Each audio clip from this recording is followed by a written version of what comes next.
Hello ဒီ vlog လေးကတော့ကျွန်တော်3ရက်နေ့ကနေ9ရက်နေ့အထိကျွန်တော်မြစ်ကျနာသွားခဲ့တဲ့ခရီးစဉ်ကိုရိုက်ပြထားတဲ့ vlog လေးတစ်ခုဖြစ်ပါတယ်အခု9နိုင်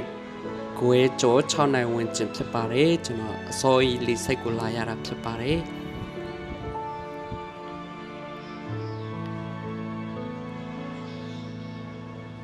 လင်းကိုဤစိတ်နေအောင်စီလိုက်ရတဲ့ခရီးစဉ်တစ်ခုဖြစ်ပါတယ်ဘာလို့လဲဆိုရင်လေရင်ကရန်ကုန်မြင့်ကျနာတိုက်ရိုက်မပြန်မဲနဲ့နေပြီးတော့တခါဆင်းနေ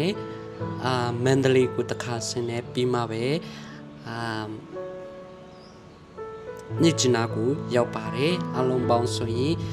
အချိန်အဖြစ်4နိုင်ဝန်းကျင်လောက်စီရတဲ့ခရီးစဉ်တစ်ခုဆိုရင်လည်းမမားပါဘူးတော်တော်လေးဤစိတ်နေအောင်စီလိုက်ရတဲ့ခရီးစဉ်တစ်ခုဖြစ်ပါတယ်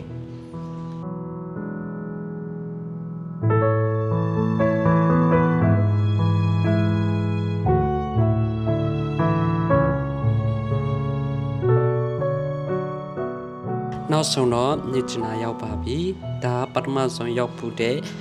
ခရီးစဉ်တစ်ခုဖြစ်ပါတယ်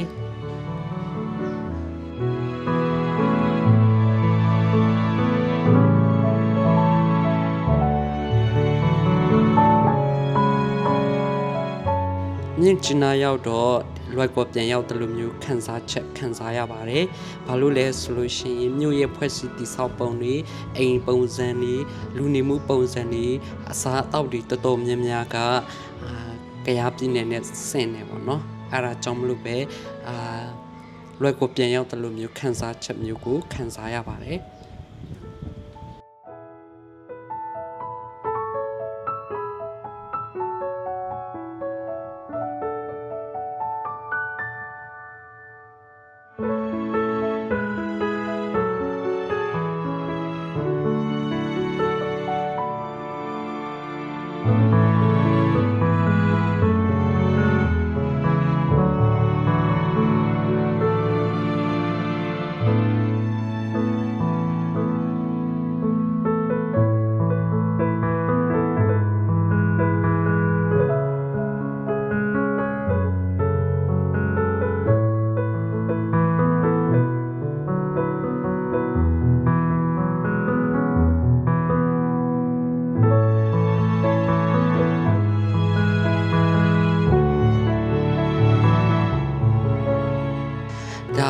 Golden Air စားတောက်ဆိုင်ဖြစ်ပါတယ်။သူကတော့ ARD မြစ်ထဲမှာရှိတဲ့တင်မောပေါ်မှာ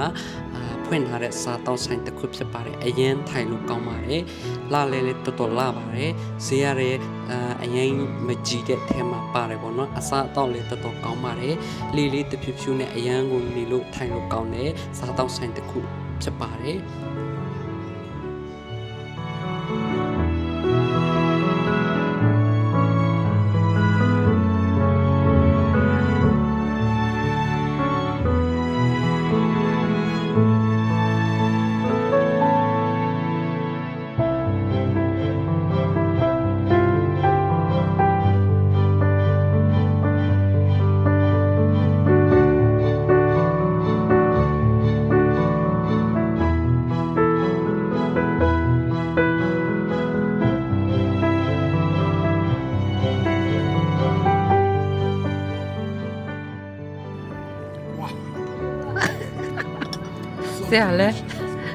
ဆရာလည်းဆောက်ဖို့လုံးဝတွေ့တယ်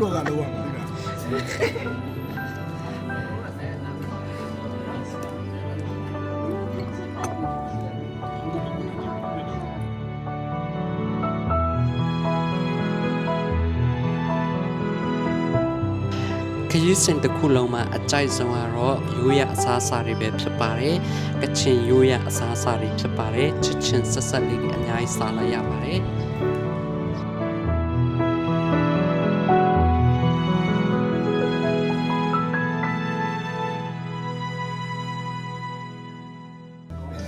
နောက်ပါပြောမလဲ။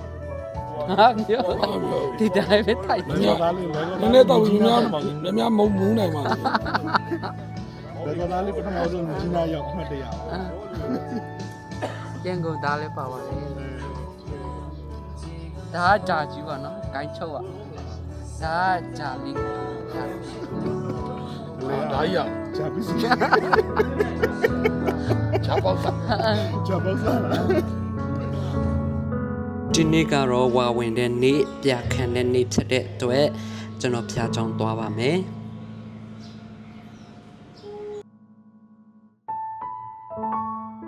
ဒါရောမြစ်ချနာဘဟုချောင်းတိုက်ဖြစ်ပါတယ်ပထမဆုံးအချိန်ရောက်ဖို့ချင်ပါလူတော်တော်များပါတယ်ဖျားချောင်းလေးချစ်စရာကောင်းပါတယ်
ဖျားချောင်းပြီးသွားတဲ့အချိန်မှာကျွန်တော်မေရိုဂူရှေ့မှာလဲသွားပြီးတော့ဆွတောင်းခဲ့ပါတယ်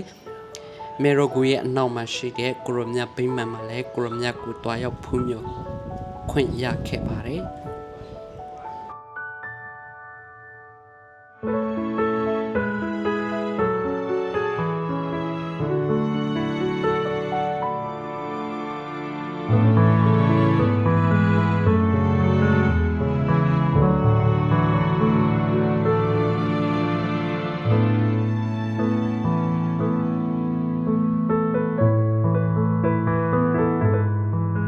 အခုရောက်ရှိနေတဲ့နေရာကတော့ကချင်ပြည်နယ်အထင်ကရဖြစ်တဲ့မနောကွင်းတဲကိုရောက်ရှိနေတာပဲဖြစ်ပါတယ်အမြဲတမ်းဓာတ်ပုံထဲမှာဗီဒီယိုထဲမှာပဲမြင်ခဲ့ရတဲ့အရာကအပြင်မှာတကယ်လည်းမြင်ခွင့်ရခဲ့တဲ့အချိန်ဖြစ်ပါတယ်အရန်လာပါတယ်ကျဲလည်းအရန်ကျဲပါတယ်ပေါ့နော်သူရဲ့ကွင်းကတော်တော်ကျဲတယ်ပြီးလို့ရှိရင်လောက်ထားတဲ့တိုင်တွေကလည်းတော်တော်လေးကိုလာပါတယ်ပေါ့နော်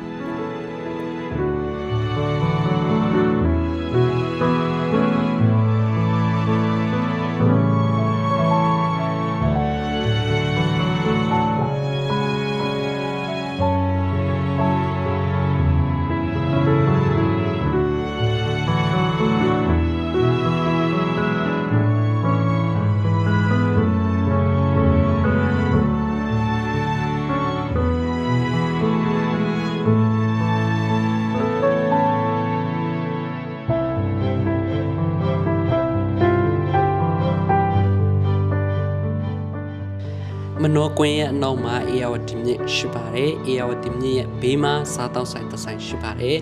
အဲစားတောက်ဆိုင်မှာကျွန်တော်တို့အန်အိုပဲကောင်းတဲ့ဒီစပွဲခုံဒီကလထိုင်းဒီကိုကျွန်တော်တို့တွားပြီးတော့လေးလာလို့ရပါတယ်လေးလာခွင့်ရခဲ့ပါတယ်ပြီးလို့ရှိရင်အဲစားတောက်ဆိုင်မှာပဲဒီကြောက်စိမ့်မျိုးကိုလည်းကျွန်တော်တို့တွေ့ခဲ့ရပါတယ်အချူအန်အော်သွားတာကတော့သူတို့တုံးထားတဲ့ကလတ်ထိုင်းနဲ့စပွဲလေးဆိုတော်တော်လေးကိုလာတဲ့ပပူလေးရနဲ့ထုဆက်ပုံဖော်ထားတာကိုတွေ့ရမှာဖြစ်ပါတယ်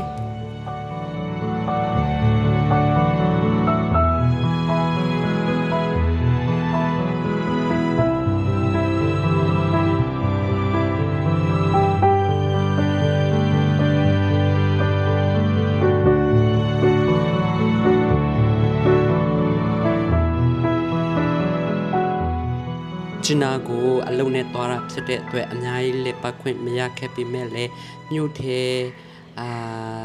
တချို့နေရာတွေမြို့ပြင်တချို့နေရာတွေလက်ပတ်ခွင့်ရခဲ့ပါတယ်ရာသူချို့ကလည်းအရန်ကောင်းနေသေးတဲ့အချိန်ဖြစ်တဲ့အတွက်တော်တော်လေးကိုအဆင်ပြေပါတယ်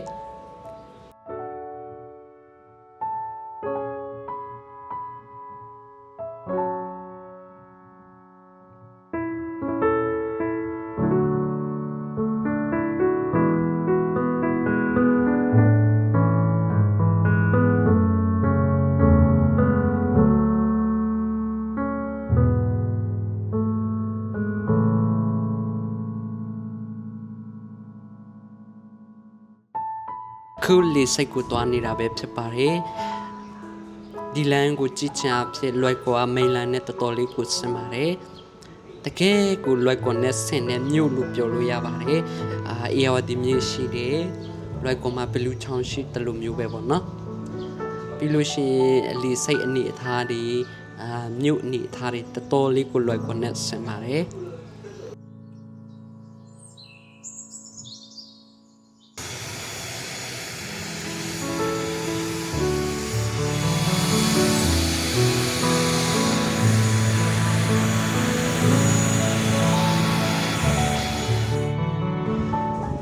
ကျွန်တော်တို့စီမက်လီရင်ကတော့ညနေ6:25မှာထွက်ပါမယ်။ရန်ကုန်ညနေ